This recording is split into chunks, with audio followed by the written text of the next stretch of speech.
إن الحمد لله نستعينه ونستغفره ونؤمن به ونتوكل عليه ونعوذ به من شرور أنفسنا من سيئات أعمالنا من يهديه الله فلا مضل له ومن يضلل فلا هادي له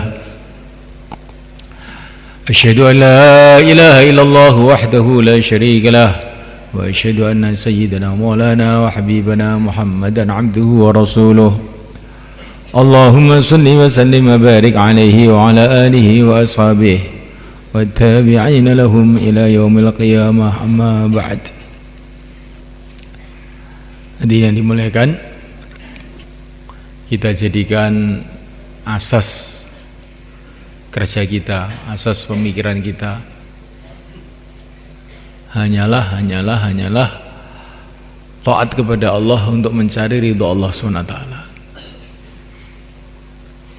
termasuk juga usaha dakwah ini. Yang mulia Nabi Agung Muhammad SAW 40 tahun di Mekah, beliau tidak bicara dakwah tidak bicara. Karena apa? Karena beliau belum diperintah, maka beliau diam aja. Setelah diperintah oleh Allah, ya ayyuhal muddatsir qum fa'anzir, bangkit dan berikanlah peringatan, baru beliau ini bergerak, tidak ada istirahatnya sampai wafat beliau.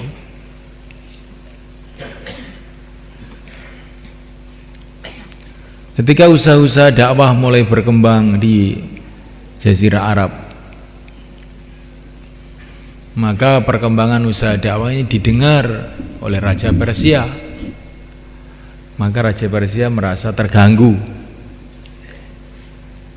Dikirimlah orang-orang untuk memanggil Baginda Muhammad SAW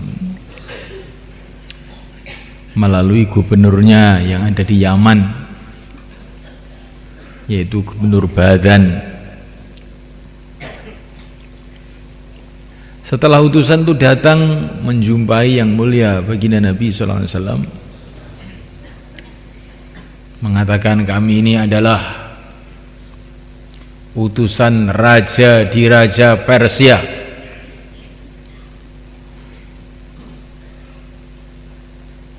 Memerintahkan kepada kamu untuk datang ke istana Persia dan menghentikan kerja dakwah kamu ini. Kalau kamu nekat tidak mau tunduk, kamu akan dihancurkan dan seluruh kaum kamu akan dihancurkan semuanya, katanya utusan Persia. Tapi Nabi itu macam tidak dengar dengan kata-kata orang Persia ini. Beliau ini menjawabnya itu aneh. Kamu kok kumisnya panjang-panjang, siapa yang nyuruh? Katanya. Ini bicara-bicara, dia ini utusan raja, Nabi itu tanya kumis.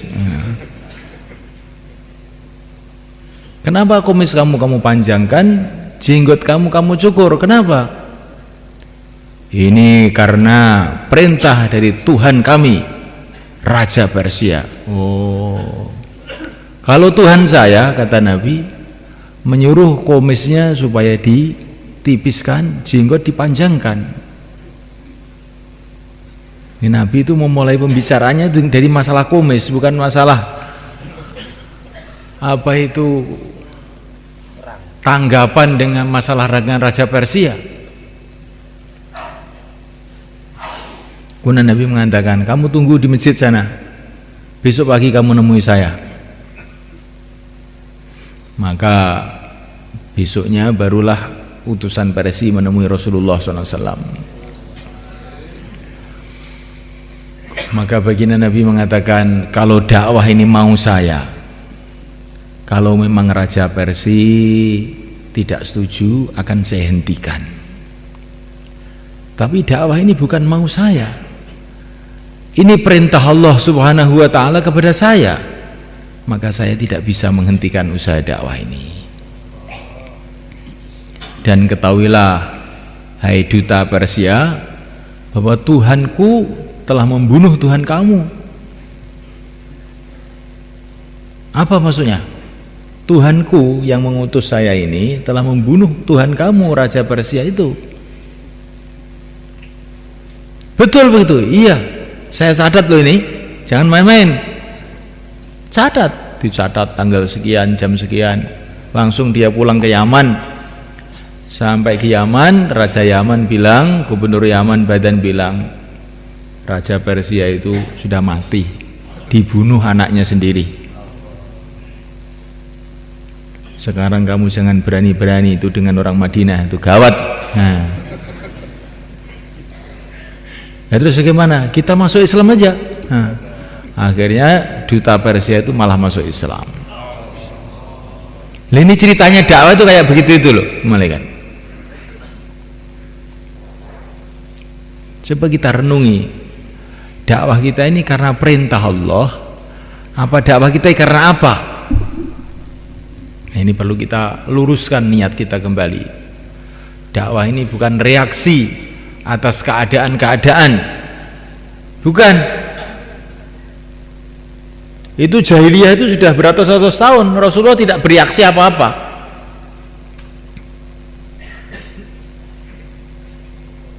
Rasulullah itu dakwah bukan dengan reaksi terhadap keadaan, tidak. Tapi Rasulullah itu dakwah karena perintah Allah. Memulai dakwah karena perintah Allah.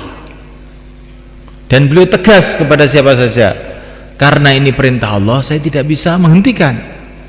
Kalau seumpama ini maunya saya, kalau para raja tidak setuju, akan saya hentikan.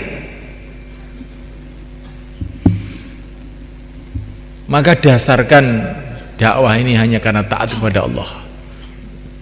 Barulah dakwah itu akan ada kekuatannya sebenarnya.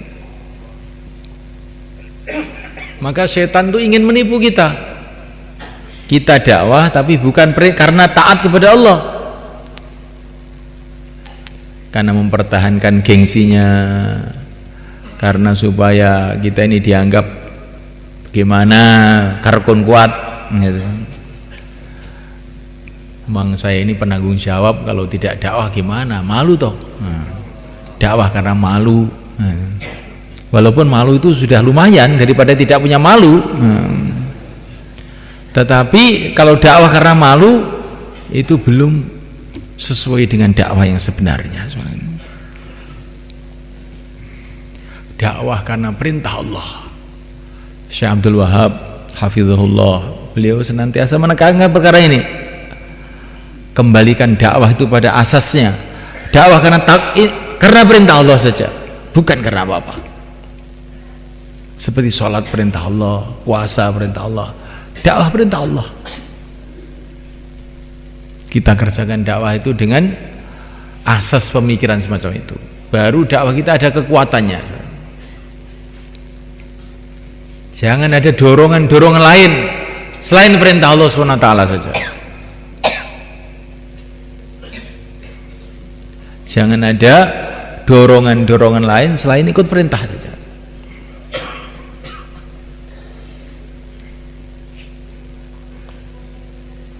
Sebetulnya kalau mau saya itu ingin tidur di rumah, tapi ini perintah Allah, bagaimana lagi?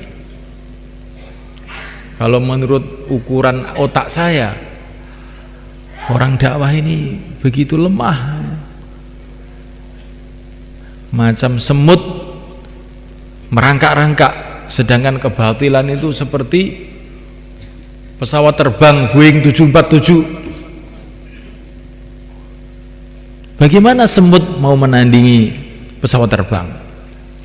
Tapi karena perintah Allah, saya kerjakan juga. Seseorang mengatakan kepada Syekh Yusuf rahimahullah, Syekh, dakwah itu merangkak seperti semut, kebatilan cepat seperti pesawat terbang, bagaimana dakwah ini bisa berhasil? Maka beliau mengatakan, dakwah ini bukan mau balapan dengan pesawat terbang, bukan. Dakwah ini mengikut perintah Allah. Kalau kita ikut perintah Allah, kalau kita dibela oleh Allah, Kalau kita dibantu oleh Allah, apalagi pesawat terbang yang lebih cepat dari pesawat terbang pun akan kalah dengan dakwah ini. Tapi syaratnya dakwah karena perintah Allah, sehingga dakwah itu dibela oleh Allah, sehingga dakwah itu diterima oleh Allah. Itu fikir kita.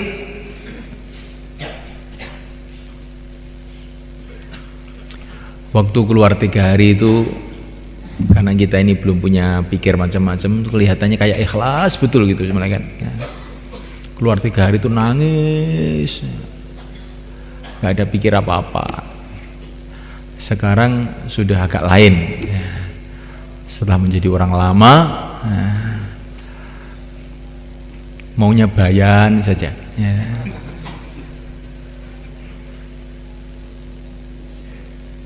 Maunya ngatur saja, diatur nggak mau. Nah ini yang mengakibatkan kemerosotan rohani kita ini sebenarnya kan. Kita kembalikan dakwah pada aslinya, hanya karena taat perintah Allah saja, hanya untuk membangun akhirat saja, tidak ada niat yang lain-lain. Di depan, di belakang sama aja. Di mahalah, di halakoh, di markas, di nizamuddin sama aja. Yang penting dapat ridho Allah. Bayan yang dengar 1 orang dengan bayan yang dengar 1000 orang sama aja. Itu tandanya ikhlas. Itu kemarin waktu haji itu Syekh Abdul Wahab itu datang ke rumah satu karkun di Madinah sana. Bayan panjang 1 jam lebih. Saya kira tuh yang dengarkan banyak, ternyata dengarkan 3 orang cuman. Bayan istimewa 1 juta orang juga beliau begitu bayannya, yang dengar 3 orang juga begitu juga sama saja. Masya Allah. Zaman dulu, ini ceritanya ulama-ulama India ini. Di India itu ada seorang ahli bayan, sehingga sampai disebut Amirul Bayan, Amir Bayan, saking pandainya bayan itu. Itu orang sezaman dengan Syekh Ilyas, sebelum sedikit gitu. Namanya Athaullah Al-Bukhari, namanya begitu. Kalau beliau bayan itu, Masya Allah, macam orang itu tersihir semua. Kalau beliau menangis, semua ikut nangis. Kalau beliau tertawa, semua ikut tertawa. Orang-orang Hindu dengar bayan dia, nggak usah nanti cash pada masuk Islam. Ribuan orang, bukan ribuan, puluhan ribu orang Hindu itu masuk Islam. Itu Athaullah Al-Bukhari itu. Satu hari malaikat Allah Ta'ala beliau bayan yang dengarkan ribuan orang, baru turun datang satu orang kepada beliau, ini Syekh, saya terlambat Syekh, saya minta bayan seperti tadi. Oh iya, dibayani satu orang ini persis seperti bayan di depan ribuan orang itu. Nah ini namanya ikhlas malaikat. Kalau kita ini enggak, kalau bayan memang semangat, tapi kalau dengar itu ngantuk. Ini tandanya enggak ikhlas ini malaikat. Kalau jadi amir semangat, kalau jadi makmur enggak mau mikir. Pokoknya tanggung jawab amir, enggak mau mikir. Coba ini malaikat. Ini di sini guyonan, nanti di akhirat jadi urusan besar. Di akhirat jadi urusan besar. Apa saja amal bukan karena Allah tertolak semua. Kembalikan amal hanya semata-mata karena Allah. Memuliakan Allah SWT. Lah ketika beliau sudah tua, didatangi Syekh Ilyas, sudah nggak bisa bayan, sudah tua. Maka Syekh Ilyas mengatakan, Syekh, sekarang saya ada kegiatan dakwah,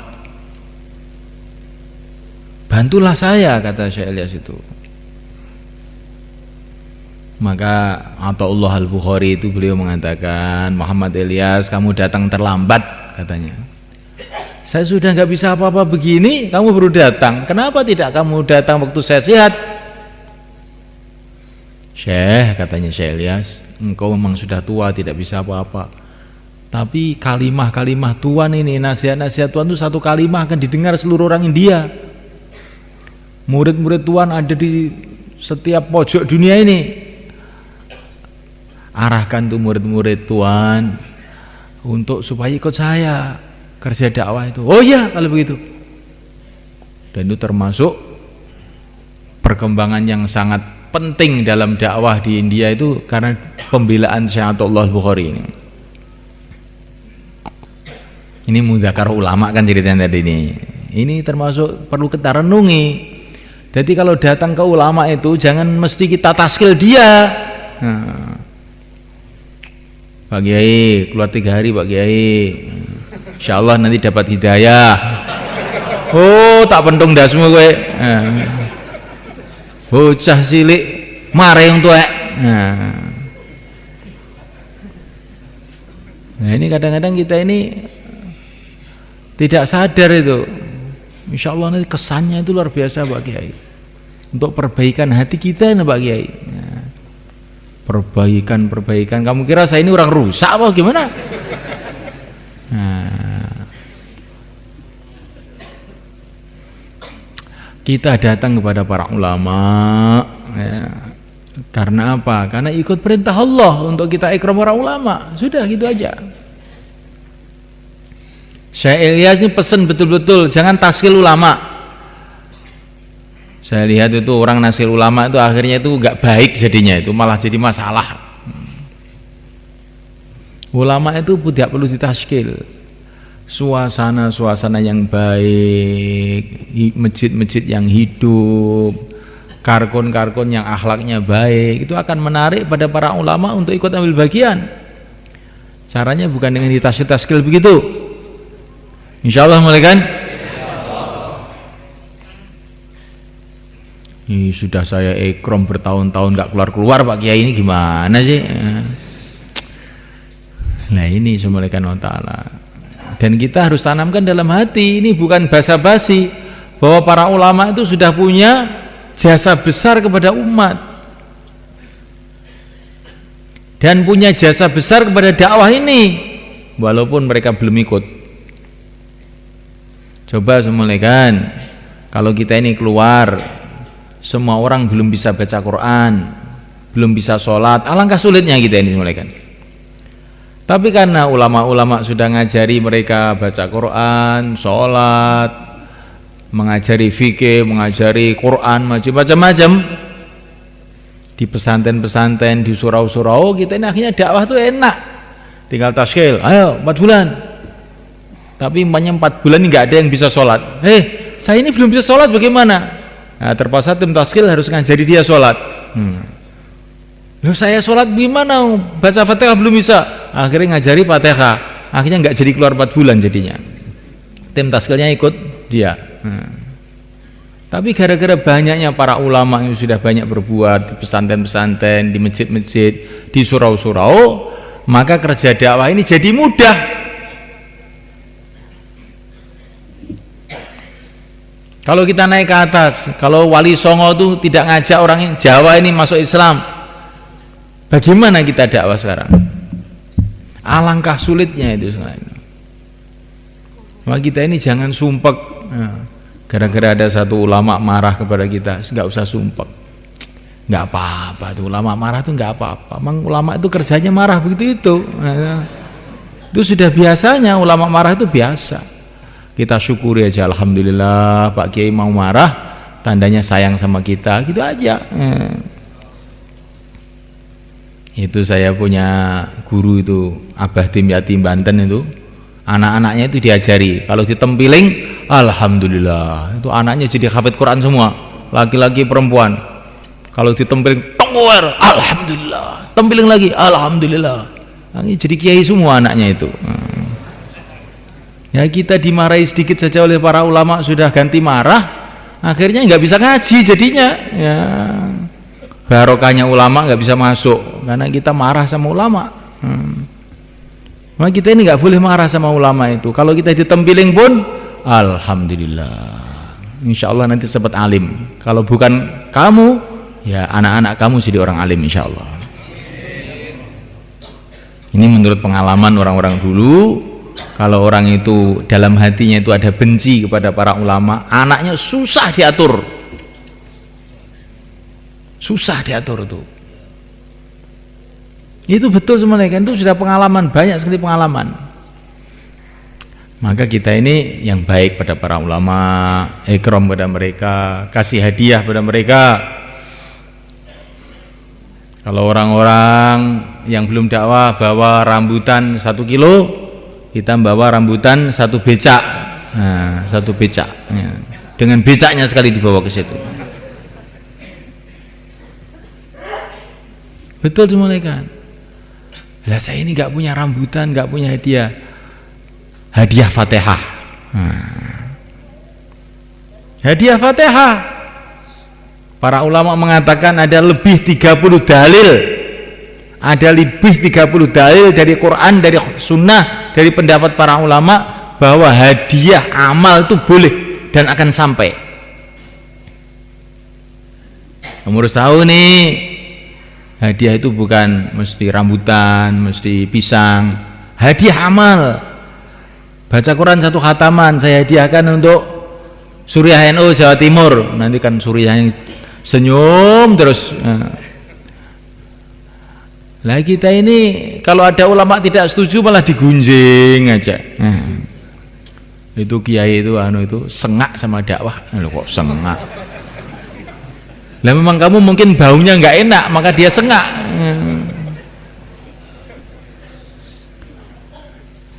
Kasih hadiah Fatihah, bacakan Quran, bacakan surat Ikhlas, kita sedekah dengan niat supaya pahalanya Allah berikan pada para ulama. Nanti kan para ulama itu jadi senyum aja ini.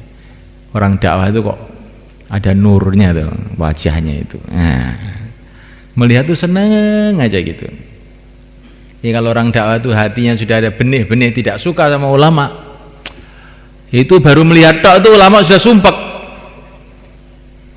Pakai jubah juga katanya keliru, pakai baju koko keliru lagi, pakai kopiah putih katanya tidak patut, tidak pantas. Baru sholat 3 hari kopiahnya kopiah haji katanya. Pokoknya ada aja salahnya itu. Tapi ketika hati kita ini ada kecintaan pada para ulama, yang salah-salah itu loh bener aja semua. Itu ada jamaah tahun 83 namanya Abdul Sobur, datang ke sini ke ayah saya. Orang Pakistan jalan kaki, ketemu ayah saya. Ya orang Pakistan itu kan kalau duduk itu saya nanya duduknya begini di kursi begini.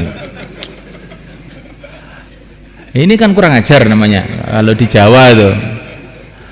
Tapi ayah saya itu loh malah masya Allah, orang ini betul-betul orang ikhlas, dia nggak peduli orang. Ini mesti bangsa wali ini datang ke sini. Lo kan aneh tuh nih. Nah, jadi yang tidak pantas pun kalau hati itu ada kecintaan, orang itu makbul di sisi Allah itu makbul. Yang tidak pantas pun, loh bangsa wali ini katanya ayah saya itu. Dikasih makan ya, oleh ayah saya itu dikasih makan, itu dia itu tambah-tambah aja. Ini makannya itu banyak sekali. Orang ikhlas ini katanya saya, nggak sungkan-sungkan katanya. Jadi semulaikan Allah Ta'ala ini perlu kita renungi. Jadi kalau suasana kecintaan itu ada, itu yang salah-salah pun jadi tidak salah. Tapi kalau suasana itu tidak ada, suasana kasih sayang kecintaan itu nggak ada, yang benar pun jadi salah. Pakai sorban yang sunnah Nabi di kitab semua ada juga itu kitabnya para ulama itu.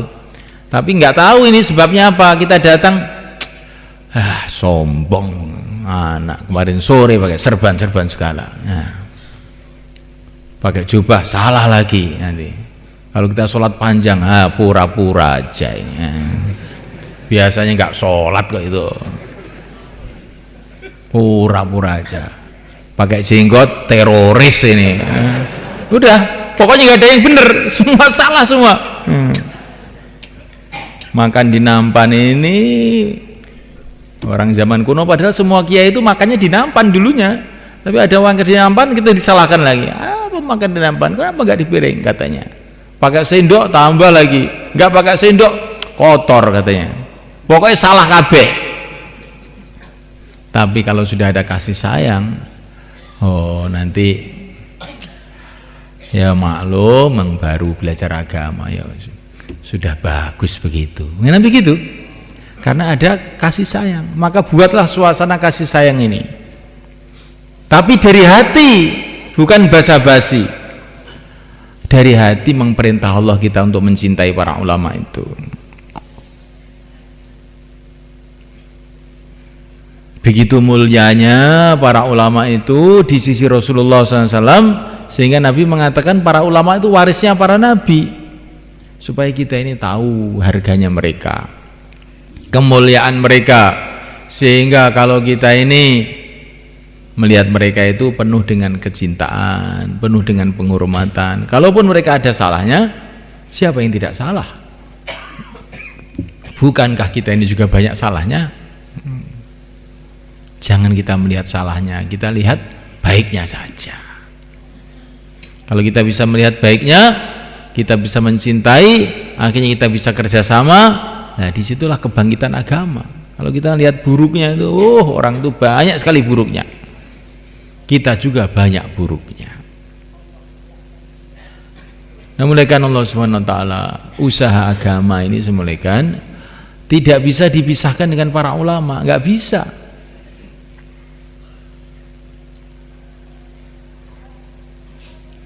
Memang usaha agama ini harus punya hubungan dengan seluruh umat.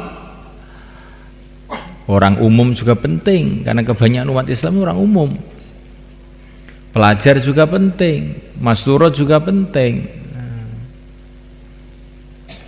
pejabat juga penting, polisi juga penting. Tapi jangan terus dimanfaatkan untuk dunia nih. Gara-gara polisi sudah kenal dakwah, kita akhirnya tidak mau memperbarui SIM. Alah, itu kan sudah kargon. Assalamualaikum, sudah jalan gitu.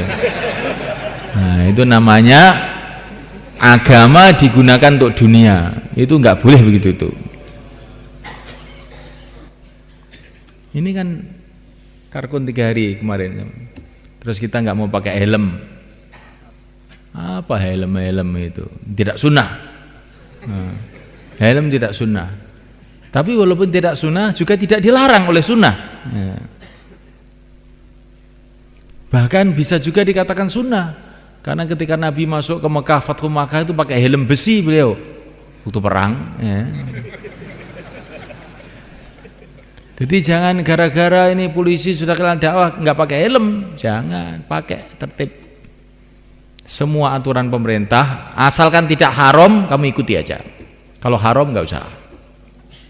Asalkan tidak haram kamu ikuti aja. Rasulullah itu di Hudaybiyah mengadakan perjanjian dengan orang kafir. Oleh Rasulullah dipegang tuh janjinya itu. Asalkan perjanjian itu tidak menyalahi agama. Jadi kita punya perjanjian, punya dengan orang kafir pun kita jaga. Asalkan perjanjian itu tidak merusak agama. Apalagi dengan orang Islam, ya lebih kita jaga lagi. Insyaallah mulaikan. Nah mulaikan Allah SWT, karena agama dengan para ulama itu tidak bisa dipisahkan, mulaikan. Nggak bisa.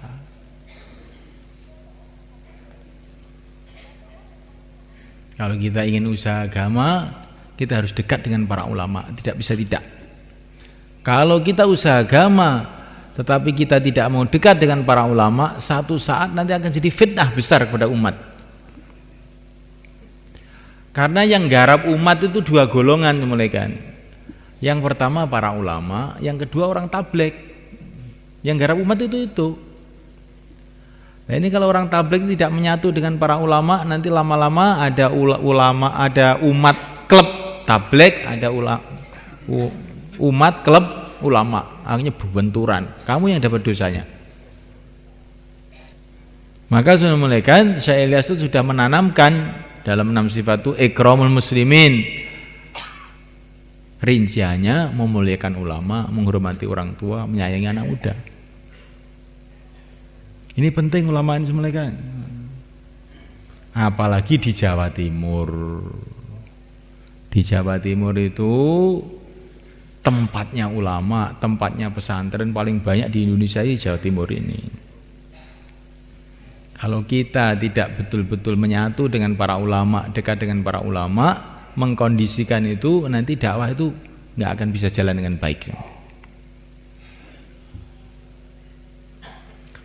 Dulu di India itu ada seorang ulama besar namanya Mufti Kifayatullah, penulis kitab juga. Begitu tingginya martabatnya, derajatnya beliau ini, sampai Syekh Ilyas saja ini mau khususi kepada Syekh Kifayatullah itu nggak berani. Saya tidak pangkat saya kok sowan sama Mufti Kifayatullah, itu nggak berani saya. Tapi anehnya satu hari Mufti Kifayatullah tahu-tahu datang ke Nizamuddin. Saya lihat itu jadi terkejut, loh, semua orang Nizamuddin geger semua. Mufti datang, Mufti datang. Ternyata yang membawa itu pembantunya. Pembantunya sudah keluar 3 hari, cerita sama Mufti, ini saya lihat sekarang punya kerja bagus ini. Banyak orang yang maksiat jadi tobat, banyak orang tidak sholat jadi sholat. Akhirnya Mufti Kifayatullah datang ke Nizamuddin. Begitu datang ke Nizamuddin, melihat kerja-kerja di situ, saya lihat sudah datang. Syekh, lihatlah kerja-kerja saya di sini ini, Syekh. Mana yang bertentangan dengan agama, yang tidak sesuai dengan syariat, kamu luruskan, Syekh. Maka Mufti Kifayatullah itu lihat khalaqah di Nizamuddin, orang taklim, orang dzikir, orang sholat, semua sesuai dengan syariat. Langsung beliau menulis fatwa. Dan fatwanya itu zaman dulu, waktu tahun 80-an saya datang ke Nizamuddin, itu ditempelkan di masjid-masjid di India, di Pakistan. Fatwa Mufti Kifayatullah bahwa tabligh ini benar. Dan waktu Mufti Kifayatullah itu menulis fatwanya itu, Syekh Ilyas itu bergembiranya luar biasa. Sekarang tabligh baru jalan katanya. Baru mulai jalan sekarang. Kalau Mufti sudah mengizinkan. Kalau ada orang umum, pejabat, katanya Maulana Jamsid, kalau ada pejabat, ada orang umum, ada itu tidak setuju dengan tabligh itu, saya tenang-tenang saja, tidur saya. Tapi kalau ada ulama tidak setuju, langsung nggak bisa tidur saya itu. Ini salah apa saya ini, katanya. Mesti ada salahnya ini kerja saya ini. Kok sampai ada ulama nggak setuju ini? Jadi Maulana Jamsid itu ngajari begitu, kan? Bukan ini mesti ulama ini nggak benar, bukan begitu. Ini ulama nggak setuju itu mesti kerja saya ini ada salahnya ini. Apa ini salahnya? Nah, jadi kalau ada ulama marah, kita ini perbaiki kerja kita ini. Itulah jalan keluarnya. Insya Allah mulai kan?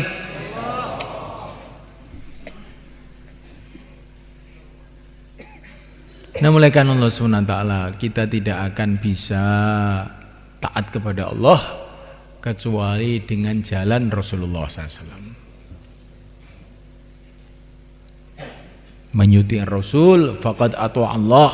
Taat kepada Rasul berarti taat kepada Allah. Dan kita tidak bisa taat kepada Rasulullah kecuali melalui para sahabat. Maka Nabi mengatakan, mafhumnya kurang lebihnya, sahabat itu kayak bintang-bintang. Kalau kamu ikuti mereka, kamu dapat hidayah. Dan kita mengikuti para sahabat tidak bisa kecuali kepada para ulama, dengan lewat para ulama-ulama. Menurut keahliannya masing-masing. Kalau kita mau mengikuti dakwahnya para sahabat, ikutilah ulama-ulama ahli dakwah. Kalau kamu ingin mengikuti fikihnya para sahabat, masalah hukum, halal, haram, makruh, sunnah, ikutilah para ulama-ulama ahli fikih. Kalau kamu ingin belajar mengenai bagaimana bacaan Qur'annya para sahabat, itulah para ulama-ulama qiraah. Ada qiraah sab'ah, ada qiraah asyarah. Tanpa itu tidak bisa. Karena kita ini hidup tuh di akhir semalekan. Kita harus melalui prosedur itu. Dengan mengikuti orang-orang ahlinya itu, akhirnya kita memahami kehidupan sahabat, akhirnya kita bisa ikut Nabi, akhirnya taat sama Allah. Itu harus begitu itu. Yang tidak pakai prosedur begitu itu mesti nanti akhirnya salah. Yang penting saya ini Allah dan Rasulnya. Iya. Tapi bagaimana kamu bisa tahu perintah Allah dan Rasulnya itu? Harus melalui sahabat. Kamu pernah jumpa sahabat? Ya harus melalui para ulama-ulama yang ahlinya. Maka baginda Nabi mengatakan ulama itu warisnya para nabi. Bahkan ini ada riwayat yang diriwayatkan oleh banyak sekali muhaddis, dan ini hadis sahih ini. Nabi sudah bercerita mengenai akan lahirnya Al-Imam Asy-Syafi'i. Nabi sudah bercerita itu. Akan lahirnya Al-Imam Malik, sudah bercerita itu Nabi. Akan lahirnya ulama-ulama dari Persia, Nabi sudah bercerita. Apa maksudnya cerita-cerita ini? Agar kita ini ada memuliakan pada para ulama. Orang yang mengatakan sudah tidak ulama-ulamaan, pokoknya Nabi sahabat, keliru itu keliru. Itu sama dengan orang yang penting musyawarah kita sendiri, nggak usah ikut musyawarah Indonesia, Jakarta, Nizamuddin, nggak usah, pokoknya kita jalan sendiri. Semua punya otak masing-masing. Orang Nizamuddin punya otak, saya juga punya otak. Ayo jalan masing-masing. Iya boleh. Tapi kalau kamu nanti nabrak kemana-mana, insya Allah. Karena kamu bukan ahlinya. Orang Nizamuddin itu sudah memikirkan umat ini 100 tahun. Dimulai dari nol. Mikir siang dan malam bagaimana mengembangkan usaha agama ini. Lah kamu itu lebih judul dari orang awam, gitu. Nggak tahu lor kidul, tahu-tahu nggak mau ikut. Oh, nanti insya Allah itu akan kesesat di jalan. Ini Magetan ke Jakarta sudah ada jalan tol. Oh, sudah bagus. Tapi ini ada orang merasa dirinya kuat. Nggak usah lewat jalan-jalan begini. Saya ini kan Superman. Nah, saya mau lewat hutan. Akhirnya tersesat di hutan, ikut genderuwo. Dimakan sama genderuwo itu nggak bisa pulang. Begitulah kalau orang tidak mau ikut ahlinya. Ini dakwah sudah dibikin mulus, tinggal naik saja. Bukan hanya jalannya saja yang mulus, bisnya pun sudah disiapkan. Itu bis pertama jamaah setahun, kedua 4 bulan, 40 hari, 3 hari, bis terakhir 5 amal makomi, masturot, pelajar, tinggal numpak sudah sampai ke Jakarta. Duduk tidur sudah sampai ke Jakarta. Tapi nggak mau ini, saya mau lewat Bengawan Solo saya. Akhirnya dimakan sama buayanya Joko Tingkir. Repot ini malaikat. Ini urusan dakwah, urusan keilmuan juga begitu. Ini terus terang saja saya ini sekarang itu zaman orang kata nggak mau ulama, nggak mau taklid, nggak mau mazhab, nggak mau macam-macam.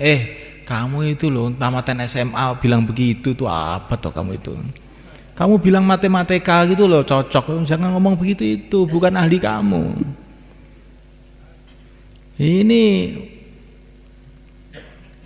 fikih-fikih yang ditulis oleh imam mazhab itu sudah dikaji 1000 tahun lebih. Yang ngaji itu ribuan ulama, ratusan ribu ulama sudah mengkaji dan dianggap sahih. Ini betul-betul dari Rasulullah SAW. Kok kamu tahu tuh jedul? Ini semua keliru, saya punya sendiri, hadis sendiri. Alah. Ini orang tidak benar. Orang tidak benar begitu itu semalaikat. Akhirnya bikin kacau umat. Urusan fikih, halal, haram, cara ibadah itu sudah tuntas. Harus kita anggap begitu, sudah tuntas. Dibahas 1000 tahun kok tidak tuntas. Masalah sholat dibahas 1000 tahun tidak tuntas. Kalau begitu siapa yang bisa sholat sekarang kalau begitu? Ada orang punya pikiran masalah sholat itu sudah dibahas ulama 1000 tahun belum tuntas. Dia mau bahas baru. Bagaimana itu? Oh, alamat nggak bisa sholat ini nanti akhirnya. Urusan cara ibadah, urusan halal haram sudah tuntas, selesai. Tinggal baca aja. Belajar kepada para ulama. Yang belum tuntas sekarang apa? Masjid 5 amal itu yang belum tuntas. Yang belum tuntas itu apa? Jamaah 4 bulan, 40 hari. Yang belum tuntas itu apa? Ini umat ini tidak mau sholat. Bagaimana mau sholat? Karena caranya sholat sudah tuntas. Kalau kita tidak punya pikiran seperti ini, kita tidak akan bisa berjuang, malaikat. Kita akan ditipu oleh syaitan, sehingga kita ini jadi orang cerengkel kemana-mana. Cuman ngengkel aja nggak pernah amal jadinya. Urusan keilmuan sudah tuntas, tinggal belajar aja. Sekarang yang belum tuntas urusan dakwah. Bagaimana kirim jamaah ke Irian, bagaimana kirim jamaah ke Merauke, bagaimana kirim jamaah ke pojok-pojok dunia, ke Madagaskar, ke Australia. Ini yang belum tuntas. Dan ini memang kerja belum tuntas sampai kiamat. Tapi kalau urusan syariat sudah tuntas. Orang yang mengatakan urusan syariat belum tuntas itu orang mau merusak agama, semuanya. Orang yang mengatakan urusan syariat belum tuntas itu orang mau merusak agama. Dia mau bikin kacau di kalangan umat sehingga umat ini nggak mikir amal, mikir engkel-engkelan tok. Ini betul malaikat, ini penanggung jawab semua masalahnya. Saya bilang begini, supaya kita pemikiran lurus, pemikiran nggak usah yang apa itu macam-macam, lurus. Apa yang disarankan oleh para masyayikh kita, itu yang sudah dipikirkan siang dan malam oleh orang-orang ahlinya. Itu kitab Fadilah Amal itu sudah dipikirkan oleh orang-orang ahlinya. Maulana Zakaria itu muhaddis besar, karangannya tersebar seluruh dunia. Bagi orang yang tahu hadis, sudah kamu baca, kamu renungi, kamu amalkan, insya Allah selamat dunia akhirat. Nggak usah mikir ini hadis ini, bagi apa tuh hadis-hadis ini, sepenting selamat. Pengen selamat pora karek ngono tok. Ini orang belajar hadis arba'in saja. Itu pun pakai terjemah sudah menilai Maulana Zakaria ini hadisnya dhaif. Dhaif ki apa dhaif ki?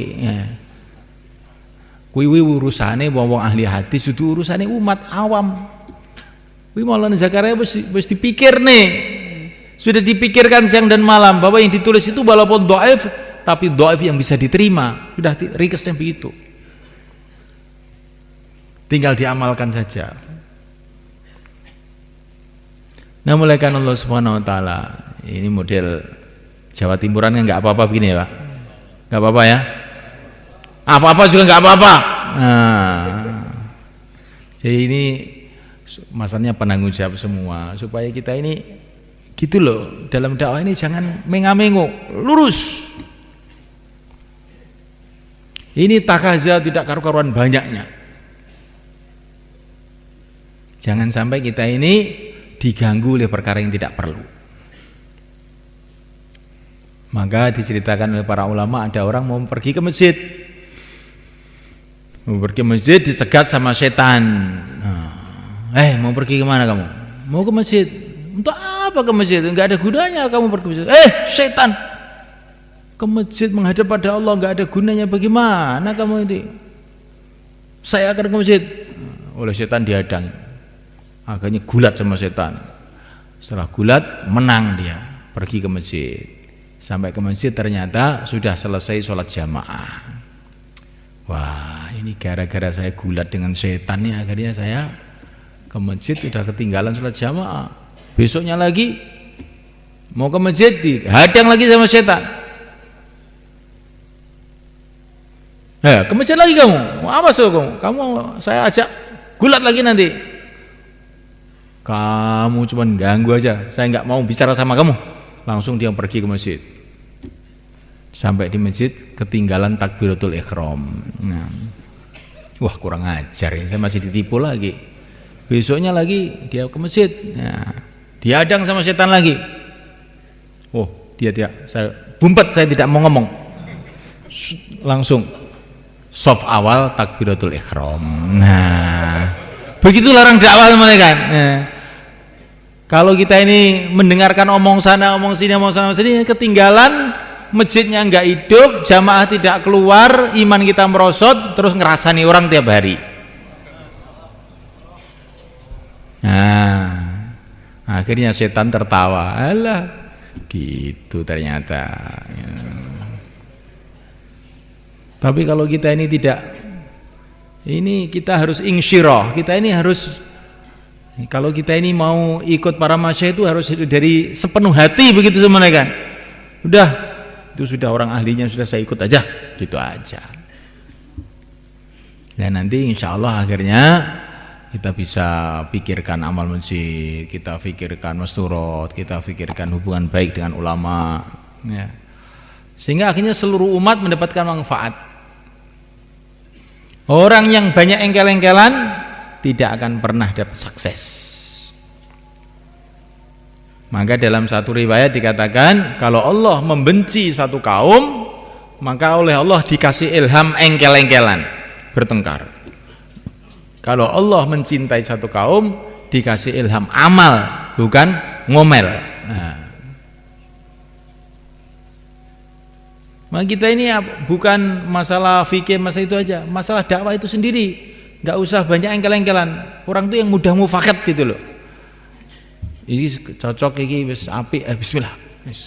Gak usah engkel-engkelan dowo-dowo. Ngono engkelan dowo-dowo kehilangan sholat jamaah. Insyaallah mulai kan? Hadirin mulaikan Allah SWT. Masya Allah, usaha dakwah ini sudah Allah tampakkan barokahnya di seluruh alam. Semua orang yang tahu sudah jelas itu barokahnya dakwah ini di seluruh dunia, di Indonesia, di luar Indonesia, di Amerika, di Inggris, di mana-mana. Nabi pesan kepada kita, man burika fi syai'in falyalzamhu. Barang siapa sudah melihat barokah satu perkara, pegang sungguh-sungguh. Pegang sungguh-sungguh. Nah, muliakan Allah SWT. Dan dakwah ini yang dimaksud saya Ilyas itu bukan supaya kita ini menjadi kelompok, tidak. Bukan supaya kita menjadi kelompok khusus dari kalangan umat ini. Beliau tidak ingin menambah perpecahan lagi di kalangan umat ini. Tetapi dakwah ini mau bikin suasana kerjasama dengan seluruh umat. Memang kita harus mandang seluruh pesantren itu pesantren kita, seluruh ulama kita,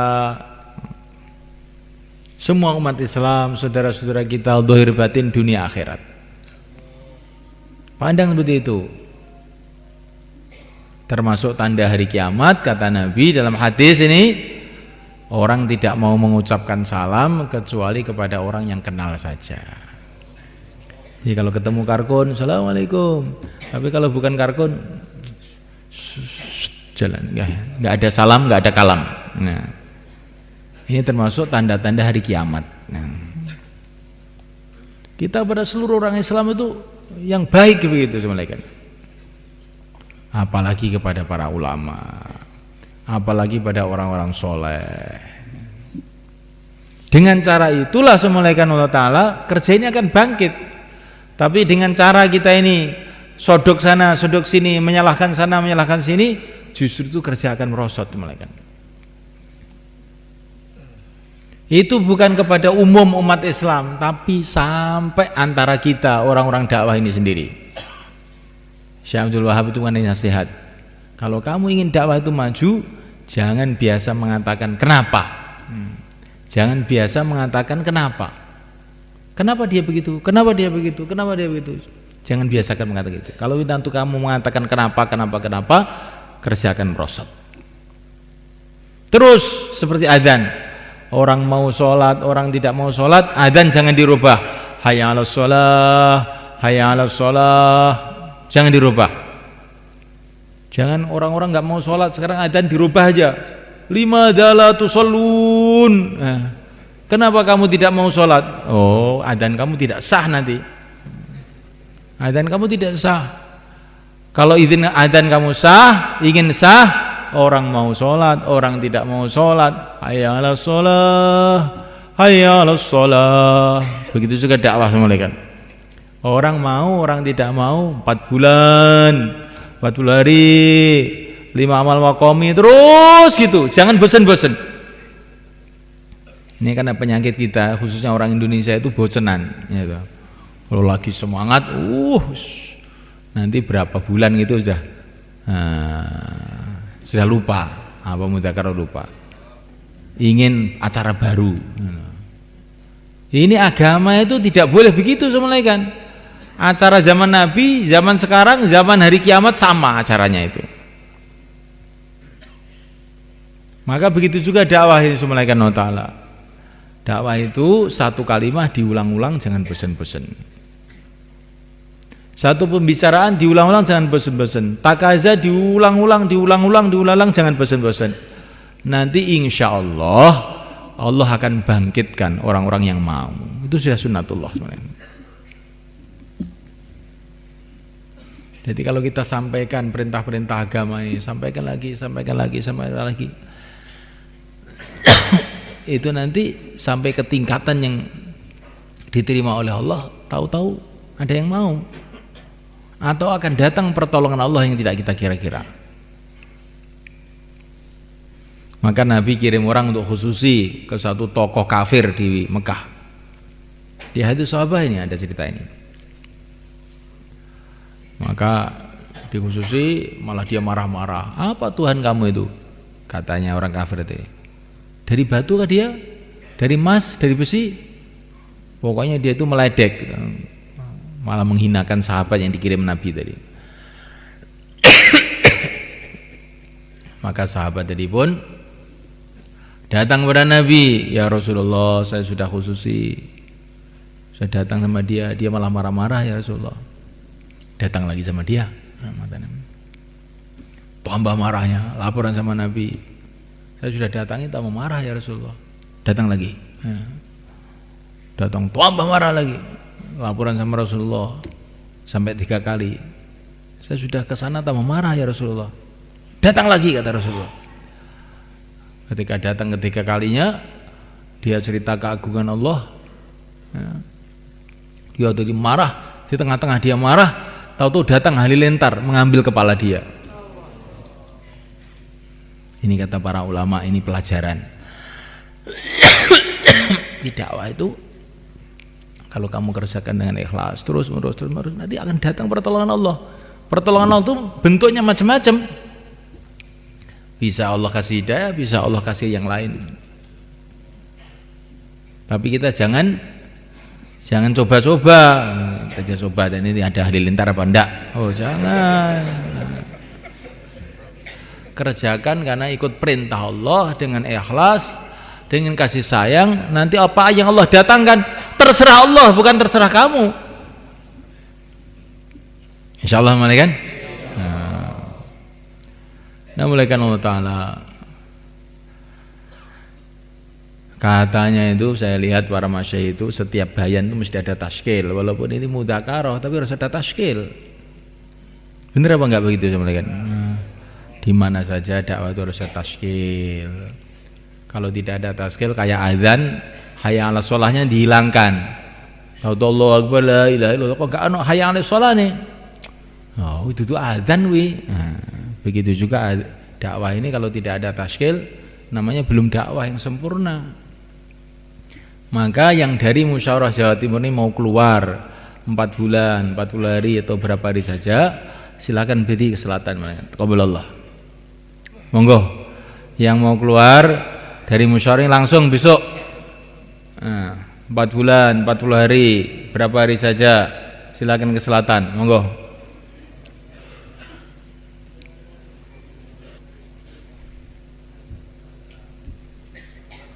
Ini ada beberapa jamaah yang belum komplit tadi pagi tadi semuanya kan. Ada beberapa santri juga yang mau keluar, belum ada temannya, orang kampung. Maka ini dimohonlah dari daerah-daerah ini bisa nemani nih. Monggo, silakan mulaikan. Hadirin dimulakan Allah Ta'ala, sebagaimana tertib dari para masyayikh kita, kalau ada pegawai negeri mau keluar harus dengan cuti, ya enggak? Begitu juga kalau ada ulama-ulama keluar tuh harus ditafakur dulu semuanya kan. Kerja-kerjanya di madrasah dia, atau di pesantren dia, atau di masjid dia, itu bagaimana? Sudah ada yang gantikan belum? Beberapa tahun yang lalu saya itu di Mekah,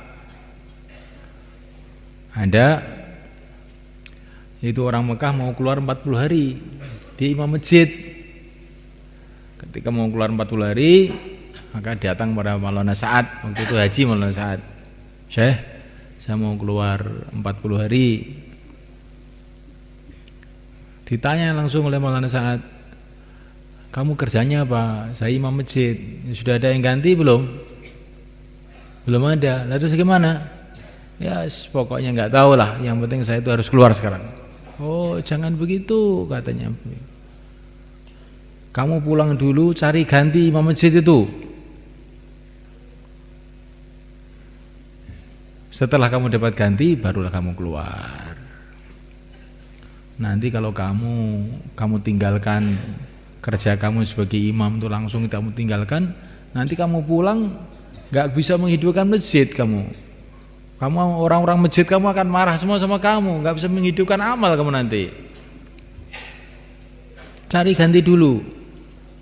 Jadi semulaikan ini penting apa itu untuk diperhatikan sama tim tashkil ini. Jadi kalau ada ulama-ulama, ustaz, ditafakut juga.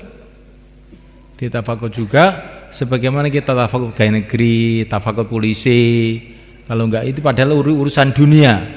Pegawai negeri, polisi, kantor urusan dunia. Tapi kalau enggak ada cuti, nggak boleh oleh masyayikh itu. Begitu juga ini ustadz-ustadz di masjid, ustadz kalau dia harus disiapkan dulu. Bukan berarti nggak keluar, tapi dengan persiapan. 1 tahun dan 12 bulan. Yang 11 bulan ini untuk persiapan mencari ganti, yang 40 hari untuk keluar. Insyaallah mulai kan? Nah nanti insya Allah ustadz itu pulang bisa menghidupkan amal di masjidnya, bisa menghidupkan amal di pesantrennya, di madrasahnya.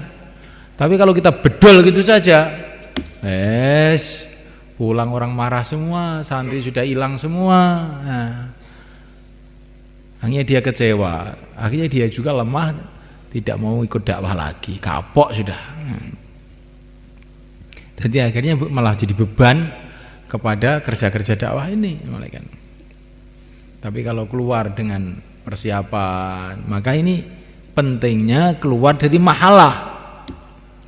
Seperti tadi habis ngasar sudah karguzari kan, 1 jamaah dari mahalah, 4 bulan dari mahalah sudah persiapan 1 tahun. Bahkan itu tadi dari mahalah Maswati tadi itu, Pak Anas tadi itu 4 bulan persiapannya 3 tahun, 40 hari terus tahun depan nanti akan keluar 4 bulan dari 1 mahalah. Nah, karena sudah 1 mahalah, sudah disiapkan bekalnya, disiapkan kerjanya, disiapkan semuanya, akhirnya keluar 4 bulan, pulang itu bisa kerjasama, menghidupkan amal, nggak ada masalah. Itu namanya bil hikmah namanya. Bukan bedul-bedul saja. Kalau bedul-bedul saja nanti, iya kalau orang itu pas imannya kuat itu lah, kalau pas imannya lemah bisa jadi jeglek nanti malahan. Dan kita jangan tergesa-gesa semuanya kan dalam kerja dakwah ini. Ini kalau nggak dicabut sekarang itu sudah nggak jalan-jalan ini loh. Jangan begitu. Orang itu keluar sudah ada tulisannya di Lauhul Mahfudz sana. Tenang-tenang saja. Jadi tim tasqil itu tenang-tenang saja. Jangan ini kalau tidak dipancung nggak keluar-keluar. Oh, jangan bilang begitu. Yang mengeluarkan kamu memang. Allah yang mengeluarkan. Nah, kalau Allah sudah mengeluarkan, onta pun bisa keluar dari batu. Lautan pun bisa jalan raya kayak Nabi Musa. Kamu tenang-tenang saja. Dengan hikmah, dengan lembut, nanti waktunya keluar dia mesti keluar. Kalau mau agak keras boleh, tapi kerasnya jangan sama orang. Jam 3 malam jangan tidur nangis, ya itu kerasnya gitu. Tahu-tahu pagi-pagi orang sudah bawa tas. Nah, oh doa ini penting. Orang itu kalau yang tidak suka bangun malam, biasanya dakwanya dikeras mulai kan. Kalau nggak dipancung, nggak kapok-kapok nih, gitu akhirnya gitu tuh. Tapi kalau orang tuh biasa bangun malam, biasa nangis malam, oh ini doa saya belum makbul, nanti malam saya akan doa lagi. Beberapa bulan yang lalu itu ada orang Bendo sana, orang Magetan, datang sama saya mau keluar 40 hari, istri saya nggak boleh. Bagaimana ini Pak Kiai? Kamu mau keluar betul? Iya keluar betul. Tidak bohong? Tidak. Nah, kalau kamu yang tidak bohong, saya kasih amalan sekarang. 3 hari 3 malam, mulai maghrib sampai subuh jangan tidur. Baca Fatihah untuk istri kamu. 3 hari 3 malam, mulai maghrib sampai subuh jangan tidur. Baca Fatihah untuk istri kamu. Nanti kalau sudah 3 hari laporan sama saya. Baru 1 hari sudah datang. Loh, kok sudah datang? Istri saya sudah boleh Pak Kiai.